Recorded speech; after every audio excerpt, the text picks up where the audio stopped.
This is the Louis T. Network.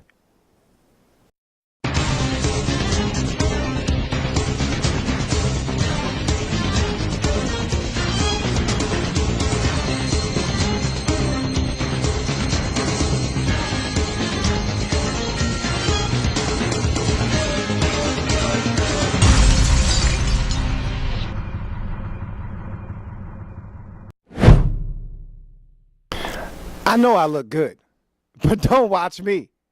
Watch TV. But I'm on TV, and I should be, so watch me. Welcome to the program. It is Week 6, Tuesday edition of Pro Football Central Weekly. I am your man, Louis T. Thank you for joining me here on the program. Lot to get to. Week 5 is in the books. What a surprising outcome on Monday Night Football. Honestly, I did not see it coming. I was blindsided.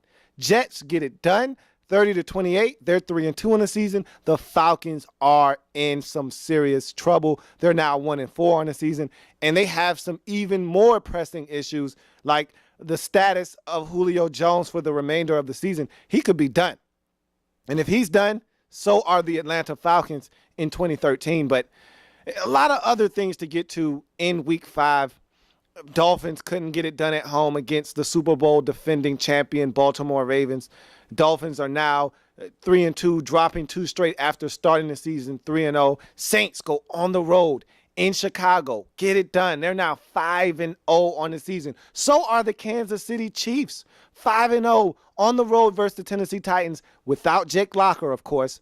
They get it done. They take their record to 5-0. Denver Broncos, Dallas Cowboys, epic battle, 51-48. Broncos come out on top. Romo does it again. Late game theatrics, turns it over, leads to the game-winning field goal by the Denver Broncos. Look, still a phenomenal game by the Cowboys and Tony Romo. Still one of the best regular season games you'll ever see in your life.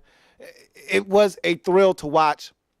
They get it done. Texans struggling. They go to San Francisco, are blown out of the stadium 3-34.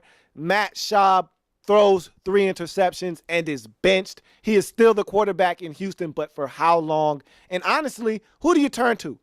Tyler Jonathan Yates? What do you do? There's no answer right now in Houston. They are in some trouble as they drop to 2-3 on the season. And so a lot of questions in Houston right now, not enough answers to those questions. You also look at another game that had some ramifications. Patriots on the road in Cincinnati. Drop it. It's 13-6. Brady, for the first time in 52 ball games, doesn't throw a touchdown pass. And they looked anemic on offense. And give some credit to the Cincinnati Bengals. Really good defensive football team. They're a different team at home. Now they need to carry that same type of mentality, that same intensity on the road. But they get it done at home versus the Patriots. Patriots lose their first game of the season. They're now 4-1. And the Cincinnati Bengals are 3-2, tied atop the AFC North with the 3-2 Ravens and the 3-2 Cleveland Browns. Man, it's still funny to say that. 3-2 Cleveland Browns atop the AFC North. Anyway, you look at the Seattle Seahawks on the road, one of the marquee matchups of the week. I talked about it last week on this program on Thursday. What were they going to do? How were they going to respond going on the road to Indy, a very hot Indianapolis Colts team right now? They weren't able to get it done. And they scored 28. They had opportunities, but in the end, they lose the football game 34-28 due the Seattle Seahawks. And this is a good Seahawks football team. But when they go on the road, there's always an uneasy feeling about this football team. And the only reason I think that there is because of how dominant they are at home. And I think that kind of clouds a lot of people's judgment, including myself.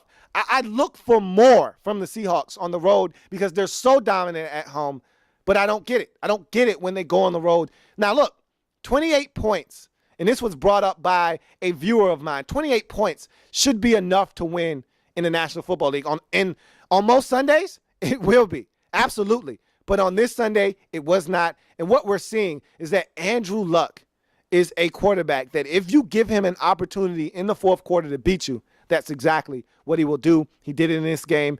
Colts get the win, 34-28 at home. They're 4-1 on the season. And now the Seattle Seahawks been dropped from the ranks of the unbeaten. They're now 4-1 on the season as well. So a lot of games happening over the weekend.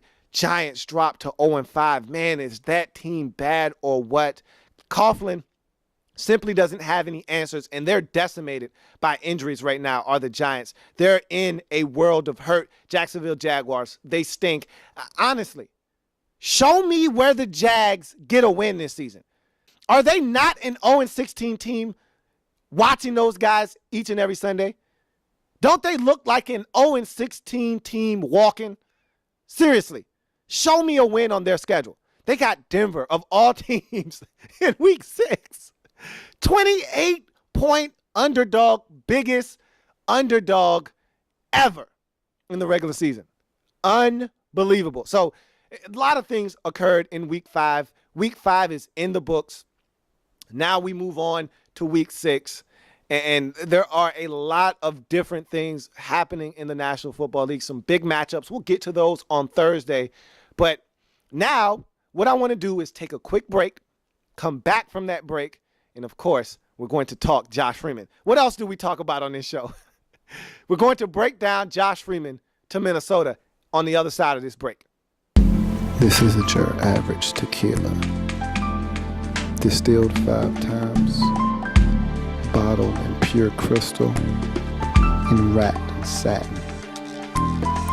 This is an experience of luxury for people who appreciate the finer things in life.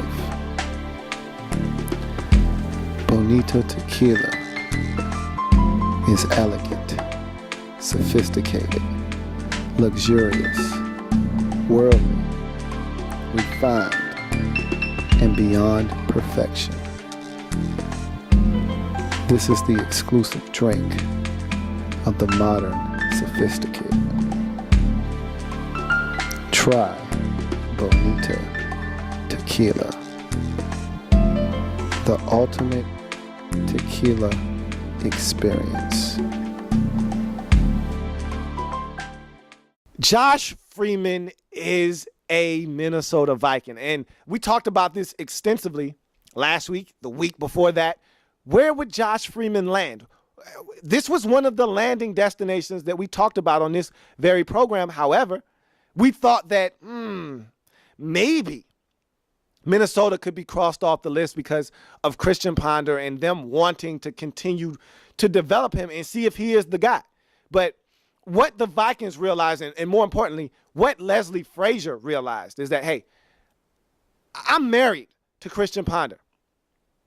And if he doesn't get it done, even though I just received an extension, if we go 5-11 this season after going to the postseason just last year, I could be fired. And Josh Freeman is sitting out there. He doesn't have a football team, and we're a quarterback away from being a legitimate contender. Why not go out and get a guy that could change our fortunes in this season while we still have a shot? And that's what they went out and did. They went out and got Josh Freeman, $3 million deal for the rest of the season. And look, I think it is a fabulous move on the part of the Minnesota Vikings, because what this does for you is it gives you an opportunity to compete right now. Because, look, you don't know what you have in Matt Castle. You don't know what you have in Christian Ponder. Josh Freeman is more of a known commodity than those two. Now, look, I've said this before on this program. I'll say it again. Let's not make Josh Freeman out to be this all-world quarterback, this Pro Bowl, all-pro quarterback that doesn't have a team, and as soon as he enters in the locker room, your team is better because of it. Let's not go too far. But Josh Freeman is an upgrade over what the Vikings have to offer at the quarterback position. And with the weapons that they have, Kyle Rudolph, Greg Jennings, Jerome Simpson, and of course, Adrian Peterson, you've got enough there offensively to feel confident that inserting a quarterback should be a difference maker in Minnesota. Look, it's not fair to Adrian Peterson that he's seeing 8- and 9-man fronts, 8-man boxes, because the quarterback can't win one-on-one matchups. You enter in Josh Freeman and things could change drastically in the passing game. And if they do change in the passing game, if teams have to respect the Vikings' ability to push the ball down the field. And don't forget about rookie Cordell Patterson. If this guy can get it going offensively, you've got weapons to throw the football to. If Josh Freeman can get them the football, all of a sudden, teams have to respect the passing game of the Minnesota Vikings. You turn around and you hand it to AD, and he's running all day. Look out, the Minnesota Vikings. Look, that NFC North division, wide open, okay? Packers, 2-2. Bears, 3-2. Lions, 3-2. So they're not out of this thing. They've still got 4 division games left. They've lost both of their division games to this point, which is detrimental to their cause. But they can still right the ship. There's plenty of time for this Vikings team to get it done. And so you got to ask yourself, is Josh Freeman the answer? It was worth a shot. I agree with the move. And I think that Josh Freeman, once he gets up to speed, is going to give the Minnesota Vikings their best opportunity to win in this season. So it's a great move for him, that being Josh Freeman, because even if Minnesota doesn't turn out to be a good fit, he's going to get to play. He's going to show what he can do. And if he shows out well, he'll get himself a big contract, whether it be from the Vikings or elsewhere. And even if it doesn't work out in Minnesota, he'll get the opportunity to start. And that's what he wanted all along. I want the opportunity to show that I can be a starting quarterback in this league. I want the opportunity to show that what happened early in the season in Tampa Bay isn't a reflection of me. That's the dysfunctional group in Tampa Bay. That's more of them, less of me. And so he'll get the opportunity to play in Minnesota. And what he does with that opportunity, nobody knows. The only person that can answer that is Josh Freeman. Only the future knows what that holds for Josh Freeman. But I tell you what, he'll get that opportunity. And that's all you can ask for, is the opportunity to go out and play football and show what you can do. And he will have that opportunity in Minnesota. And the beauty of it all is he'll have it with a talented football team. He could have went to Jacksonville. He could have went to Green Bay. He wouldn't have played in Green Bay, and he wouldn't have had the talent that he has in Minnesota. He wouldn't have had a chance to win right now. In Minnesota, he has the best opportunity to go out and flourish. You turn around and hand it to 28. What's better than that? You can throw it up to Cordell Patterson. You got Greg Jennings working the field. You got Jerome Simpson going deep. Kyle Rudolph is a threat anywhere on the football field. You've got targets. You've got weapons. You've got Adrian Peterson. He's got options. Now he's got to go out and perform. And so he'll have the stage at some point. It won't be in week 6. We know that for sure. He's not up to speed. And if Christian Ponder's healthy, Leslie Frazier has already come out and said, hey, if he's healthy, he's our guy. But if he's not healthy, who knows? We'll see. But I'll predict this. By week 8, we'll see Josh Freeman in Minnesota. He'll have an opportunity. And for the Vikings' benefit, they get a guy that can help this offense out. Because this defense isn't that bad. This offense, like I said, it isn't fair to Adrian Peterson that he has to face 8- and 9-man boxes in fronts because the quarterbacks aren't getting it done in Minnesota. And Matt Castle didn't play bad against the Pittsburgh Steelers in London. But Matt Castle isn't a starter. He had his chance in Kansas City to show what he can do. He had that team. He didn't get it done. And he's a turnover machine. Josh Freeman, on the other hand, a lot more upside there, a lot more ability. And now he's going to get a chance to show that he can be the guy in Minnesota. Only time will tell when he'll get that opportunity and what he'll do with it. But that opportunity will happen in 2013. So great move by the Vikings. Great move for Josh Freeman. It's a win-win for all parties involved. So that takes us to our mental snack.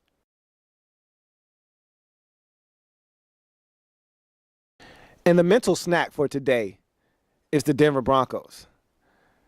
If you're the 1972 Dolphins, right now it's early, but you got to be a little nervous. Just a tad bit nervous. And I know Mercury Morris and company, hey, I don't get nervous until you're on my block. And yeah, the Denver Broncos aren't even in the neighborhood yet. But they're 5-0. They're averaging up over 44 points a game. Their steepest test might have just come in week 5. I mean, on the road against a Cowboys team that could match them step for step, and yet still they fell short. Who else has the offensive firepower to do what the Dallas Cowboys did? Maybe there's a team out there, a la the Kansas City Chiefs, that might have enough defensive prowess to slow these guys down. But I just don't know who has enough to stop Juice, Welker, Thomas, and Decker all at the same time with Manning pulling the strings. And now, if you watch the game on Sunday, they got a little bit of a running game too. No Sean Moreno. And I said I'm going to stop calling him No Sean Moreno slow because he's not slow anymore. He's running with explosiveness. He's running with power. He's running with an attitude, a chip on his shoulder. He's a different back. And he's transforming this Denver Broncos running game. We're seeing less and less of Ronnie Hillman. We're seeing less and less of Monte Ball. Two guys that were supposed to be taking over the running back position for the Broncos because he is playing so well, that being No Sean Moreno. This is what the Broncos expected when they drafted him out of Georgia, and now he is producing. He's getting it done in pass pro. He's getting it done catching it out of the backfield, and he's running with an attitude. Here's a dangerous guy in the backfield, and all of a sudden, you add him to the mix. The Broncos used to just run to keep you honest. Now they're actually running because it's effective.